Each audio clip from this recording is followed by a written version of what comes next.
Hello and welcome to Doon Does DVD, and today it's time for me to share with you what I got for Christmas. My obsession with DVDs is obviously a known thing with my family and friends, so I tend to get quite a few. Also, thanks to having a large Amazon wishlist, there tends to be quite a wide variety. There's quite a few to get to, so I won't linger too long and go straight on to the first, which is The World's End. The final part of the Cornetto trilogy. I actually missed this in cinemas and hadn't actually watched it until last night.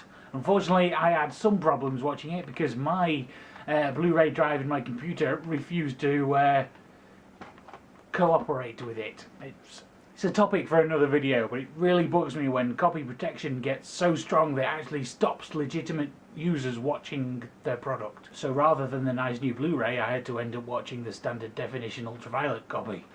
Then we've got Star Trek Into Darkness. I could probably go on for a while about how this was a good film, but not really a Star Trek film in my opinion. At some point after I've rewatched it, I'll do a complete review of that one, I think. Then we've got Frozen, which is not the new one, as a couple of people asked. This one's about two people who are stuck up on a ski lift for 5 days. The stuck in the middle of nowhere horror genre is a bit of a weird one that always feels a bit cheap because they're always like stuck in one location, but it's something I enjoy. Though after looking through my collection I realised I've only got one other.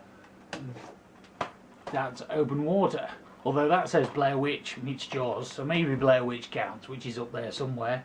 But moving on, Lawrence of Arabia, the 50th anniversary edition, part of Sony's Blu-ray Classics series. I've never actually seen this one before, which is why it's on my list, because it's one of those classic films that you're supposed to have seen. Next is the new film version of Hitchhiker's Guide to the Galaxy, which is a pretty good film and I have nothing against, but I do still prefer the BBC adaptation. Then we've got classic Michael Bay, Bad Boys, which I actually know more about thanks to the Hot Fuzz references than I do to actually watching the films, which is one reason for owning it. For some reason though, I've not seen Bad Boys 2 on Blu-ray anywhere. Next is TV series Dark Skies. Now thinking back, this was one of my first experiences with the cancellation of a TV series. They only ever made 18 episodes and was never a series 2. It was part of the big 90s bubble of alien conspiracy stories that we got thanks to the X-Files. I remember really enjoying it at the time, but I don't think I've ever seen it since. So I'm looking forward to seeing what it feels like now over 20 years later.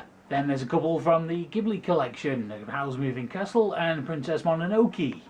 Neither of which I have ever seen before, but obviously I have a friend who thinks I should. They have been on my list of films that I think I should see one day, and I just never quite got round to them, but now I will. I noticed that they are numbered on the spine, which is going to inspire me to complete the set. And finally, Star Wars The Clone Wars.